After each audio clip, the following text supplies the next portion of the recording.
Good morning વિદ્યાર્થી મિત્રો, તમારું સ્વાગત છે એકલવ્ય કોમર્સમાં. ધોરણ 11 આંકડાશાસ્ત્રની અંદર આપણે પ્રકરણ નંબર 4નો અભ્યાસ કરી રહ્યા છીએ, જેનું નામ છે પ્રસારમાન. હવે આપણે પ્રસારમાનના સાપેક્ષ માપોની ચર્ચા કરવાની છે.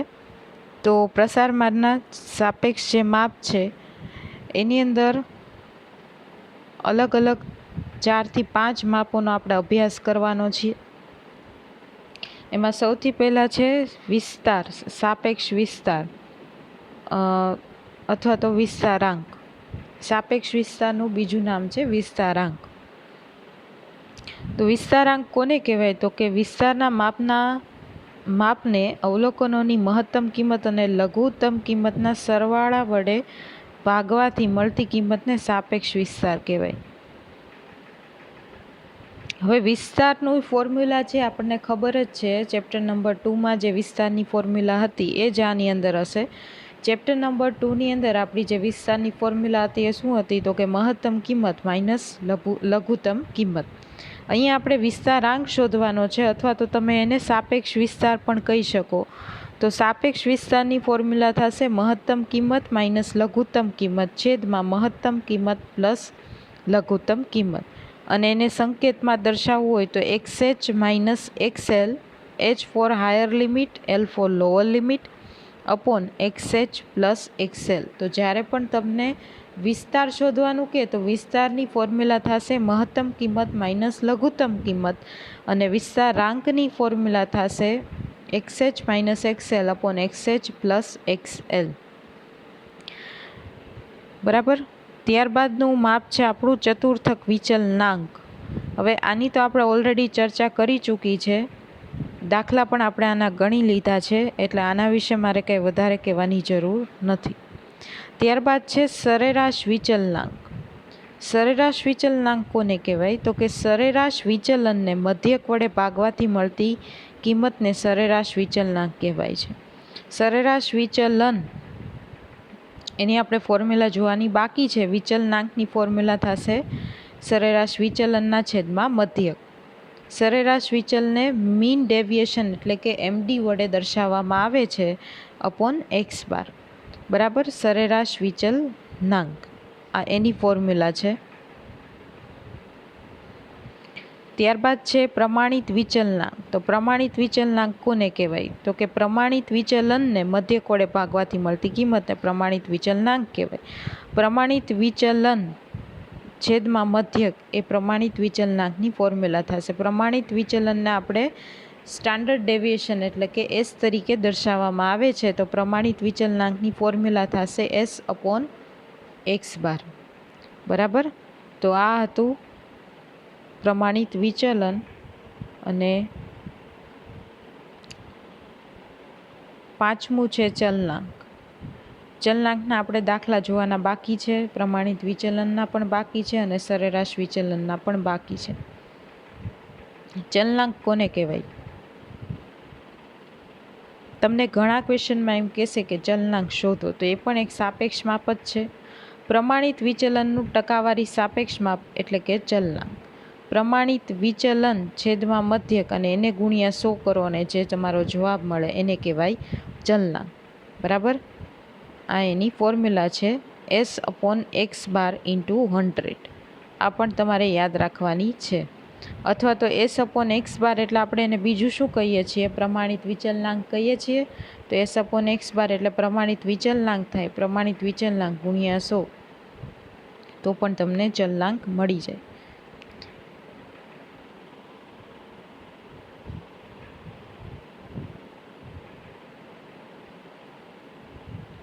હવે આપણે બધી ફોર્મ્યુલા જોઈ લઈએ છીએ. જે નથી જોઈએ તો એમાં સૌથી પહેલાં ફોર્મ્યુલા વિસ્તારની બાકી છે, પણ વિસ્તારની ફોર્મ્યુલા આપણે પ્રકરણ નંબર 2માં જે જોઈ હતી એની એ જ છે. વિસ્તારની ફોર્મ્યુલા અવર્ગીકૃત માહિતી હોય કે વર્ગીકૃત માહિતી હોય, બંનેમાં સેમ જ છે.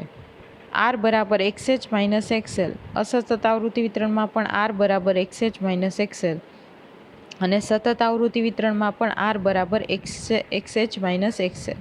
વિસ્તારને રેન્જ કહેવાય છે, એટલા માટે એને R તરીકે દર્શાવવામાં આવે છે. પણ થોડુંક અહીંયા ધ્યાન રાખવાનું છે, અવર્ગીકૃત માહિતી હોય તો એમાં આપણને અવલોકનો આપેલા હોય તો એમાં અવલોકનોની મહત્તમ કિંમત માઇનસ લઘુત્તમ કિંમત થાય. ત્યારબાદ અસતત આવૃત્તિ વિતરણ હોય તેમાં આપણે ચલની કિંમત લેવાની છે, ચલની મહત્તમ કિંમત માઇનસ ચલની લઘુત્તમ કિંમત. અને સતત આવૃત્તિ વિતરણ હોય તો એમાં તમને વર્ગો આપેલા હોય તો એમાં તમારે છેલ્લા વર્ગની ઉર્ધ્વ સીમા અને પ્રથમ વર્ગની અધઃ સીમા લેવાની છે. છેલ્લા વર્ગની ઉર્ધ્વ સીમા એટલે XH, પ્રથમ વર્ગની અધઃ સીમા એટલે XL. બરાબર, આ રીતે તમારે યાદ રાખવાનું છે. અને વિસ્તારાંકની ફોર્મ્યુલા તો આપણે જોઈ જ લીધી, અને એને સાપેક્ષ વિસ્તાર તરીકે પણ ઓળખવામાં આવે છે. તો સાપેક્ષ વિસ્તાર શોધવાનું કહે તો પણ ફોર્મ્યુલા સેમ આવશે, અને વિસ્તારાંક શોધવાનું કહે તો પણ ફોર્મ્યુલા સેમ આવશે. બેયની વચ્ચે કોઈ ડિફરન્સ નથી. XH minus XL upon XH plus XL. હવે XH માઇનસ XL એટલે શું થાય? R થાય. તો તમે આની જગ્યાએ R upon XH plus XL પણ દર્શાવી શકો. ટૂંકમાં જે સાપેક્ષ માપ તમને કોઈ પણ માપનું શોધવાનું કહે તો પહેલાં તો એ નિરપેક્ષ માપ આવે અને એના છેદમાં આવે અલગ અલગ કિંમતો. અહીંયા સાપેક્ષ વિસ્તાર છે તો અહીંયા XH પ્લસ XL આવે છે. ચતુર્થક વિચલનાંક હોય તો Q1 પ્લસ Q3 આવે. બરાબર, ત્યારબાદ કોઈ પ્રમાણિત વિચલનાંક હોય તો S અપોન X બાર આવે. તો જે અંશ છે એમાં એના નિરપેક્ષ માપ આવશે અને છેદમાં અલગ અલગ સંખ્યાઓ આવી શકે છે, એટલે અલગ અલગ કિંમતો આવી શકે છે. વિસ્તારાંકની અંદર XH પ્લસ XL આવે સાપેક્ષ માપની અંદર, અંશમાં એનું નિરપેક્ષ માપ એટલે વિસ્તાર. ત્યારબાદ જો ચતુર્થક વિચલન, આ બધાની આપણે ફોર્મ્યુલા જોઈ લીધી છે, છતાં એક વખત રિપીટ કરી લઈએ. QD અવર્ગીકૃત અને વર્ગીકૃત માહિતી માટે QD બરાબર Q3 માઇનસ Q1 અપોન 2, આ ચતુર્થક વિચલનની ફોર્મ્યુલા. અને વિચલનાંકમાં Q3 minus Q1 upon Q3 plus Q1. ત્યારબાદ છે સરેરાશ વિચલન. સરેરાશ વિચલનની ફોર્મ્યુલા થશે, સરેરાશ વિચલનને MD વડે દર્શાવવામાં આવે છે. તો sigma માનાંકમાં x minus X bar upon n, અને આ છે અવર્ગીકૃત માહિતી માટેની ફોર્મ્યુલા. વર્ગીકૃત માહિતીમાં અસતત આવૃત્તિ વિતરણ, વર્ગીકૃત માહિતી હોય એટલે તમને આવૃત્તિ તો આપવાના જ છે. તો અહીંયા આપણે સિગ્મા એક્સ માઇનસ એક્સ બાર લખતા ને, એની બદલે અહીંયા સિગ્મા એફ, તમારે ખાલી એફ એડ કરવાનો છે. સિગ્મા એફ માનાંકમાં X minus X bar upon n. અને સતત આવૃત્તિ વિતરણમાં પણ સિગ્મા એફ માનાંકમાં X minus X bar upon n.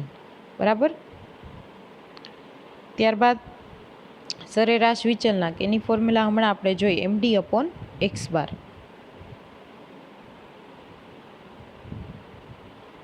Okay, હવે સ્વાધ્યાય 4.1 છે, એમાં તમને ક્વેશ્ચન નંબર 1 આપેલો છે. ક્વેશ્ચન નંબર 1માં તમને કીધેલું છે કે એક વર્ગના 10 વિદ્યાર્થીની ઊંચાઈ સેન્ટીમીટરમાં નીચે પ્રમાણે આપેલ છે. તો આ માહિતી પરથી વિદ્યાર્થીઓની ઊંચાઈનો વિસ્તાર અને વિસ્તારાંક શોધો. તો હવે વિસ્તારની આ અવર્ગીકૃત માહિતી છે. આમ તો વર્ગીકૃત હોય કે અવર્ગીકૃત, વિસ્તારની જે ફોર્મ્યુલા છે એ તો બધામાં સેમ જ છે, XH માઇનસ XL, એટલે મહત્તમ કિંમત માઇનસ લઘુત્તમ કિંમત. તો અહીંયા હવે અવર્ગીકૃત માહિતી છે, તો આમાં જો સૌથી મોટામાં મોટું અવલોકન કયું છે તો કે 185, અને સૌથી નાનામાં નાનું અવલોકન છે 145. તો XH થશે 185 અને XL થશે 145. તમારે વિસ્તાર અને વિસ્તારાંક શોધવાનું છે. તો વિસ્તારની ફોર્મ્યુલા છે R બરાબર XH માઇનસ XL, એટલે 185 માઇનસ 145. 185 માઇનસ 145 કરશો એટલે તમારો રેન્જ આવશે 40 સેન્ટીમીટર.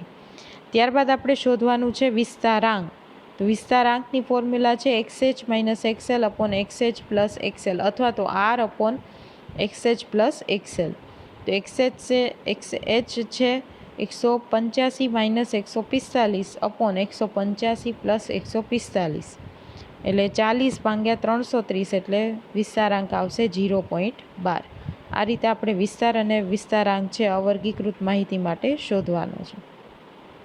ત્યારબાદ ક્વેશ્ચન નંબર 2 આપેલો છે. એક બસ કંપનીની 77 બસ શહેરમાં મુસાફરી માટે પ્રાપ્ય છે. કોઈ એક દિવસે કોઈ એક સમયે બસમાં બેઠેલા મુસાફરોની સંખ્યા નીચે આપેલા વિતરણ પરથી એક બસમાં મુસાફરી કરતા મુસાફરોની સંખ્યાનો વિસ્તાર અને વિસ્તારાંક શોધો. તો હવે આ વર્ગીકૃત માહિતીમાં અસતત આવૃત્તિ વિતરણ છે, કારણ કે અહીંયા તમને ચલની કિંમત આપેલી છે અને બસની સંખ્યા, તો આ થશે x અને બસની સંખ્યા થશે f. બરાબર, આપણે એફને આમાં કંઈ કન્સિડર કરવાની થતી નથી. વિસ્તારની ફોર્મ્યુલા તો સેમ જ રહેશે, XH માઇનસ XL. એટલે મહત્તમ કયું છે આમાં 37 અને લઘુત્તમ કિંમત કઈ છે 2. તો 37 માઇનસ 2 એટલે તમારો વિસ્તાર આવશે 35. ત્યારબાદ આપણે શોધવાનો છે વિસ્તારાંક. તો વિસ્તારાંકની ફોર્મ્યુલા થશે R/XH પ્લસ XL અથવા તો XH minus XL upon XH plus XL. એટલે અહીંયા આરની ફોર્મ્યુલા ડાયરેક્ટ લીધેલી છે. તો આર છે આપણો 35/37 પ્લસ 2 એટલે 35/39 કરશો એટલે તમારો જવાબ આવશે 0.90. ત્યારબાદ આપેલો છે ક્વેશ્ચન નંબર 3. ક્વેશ્ચન નંબર 3 વર્ગીકૃત માહિતીમાં સતત આવૃત્તિ વિતરણ છે, કારણ કે તમને વર્ગો આપેલા છે અને આવૃત્તિ આપેલી છે. તો હવે આની અંદર મહત્તમ એટલે કે જે તમારો છેલ્લો વર્ગ છે એની ઉપલી સીમા અને પહેલો વર્ગ છે એની નીચલી સીમા. તો છેલ્લો વર્ગ છે તમારો 70 થી 80. 70 થી 80ની ઉપલી સીમા કઈ થશે 80 અને પહેલો વર્ગ છે 20 થી 30 એની નીચલી સીમા કઈ થશે 20. તો XH 80 અને XL થશે 20. હવે આપણે આમાં વિસ્તાર અને જો અહીંયા વર્ડ યુઝ કર્યો છે સાપેક્ષ વિસ્તાર. તો વિસ્તાર કે સાપેક્ષ વિસ્તાર તો સાપેક્ષ વિસ્તારનો મતલબ શું થાય વિસ્તારાંક. તો આપણે અહીંયા વિસ્તાર અને વિસ્તારાંક છે શોધવાનો છે. તો ફરી વખત આરની ફોર્મ્યુલા થશે XH માઇનસ XL એટલે 80 માઇનસ 20 60 અને સાપેક્ષ વિસ્તાર અથવા તો વિસ્તારાંક એટલે R/XH પ્લસ XL એટલે 60/80 પ્લસ 20 એટલે 60/100 એટલે જવાબ આવશે 0.60. બરાબર. ત્યારબાદ તમને આપેલું છે ક્વેશ્ચન નંબર 4. ક્વેશ્ચન નંબર 4 તમારે હોમવર્કમાં કરવાનો છે. એ આપણે હમણાં જોયો એ ટાઈપનો જ ક્વેશ્ચન છે. બરાબર. તો આ રીતે તમારે વિસ્તાર અને વિસ્તારાંકના જે દાખલા છે એ સોલ્વ કરવાના છે અને આ તમારા સિલેબસમાં છે જ વિસ્તાર અને વિસ્તારાંકના દાખલા.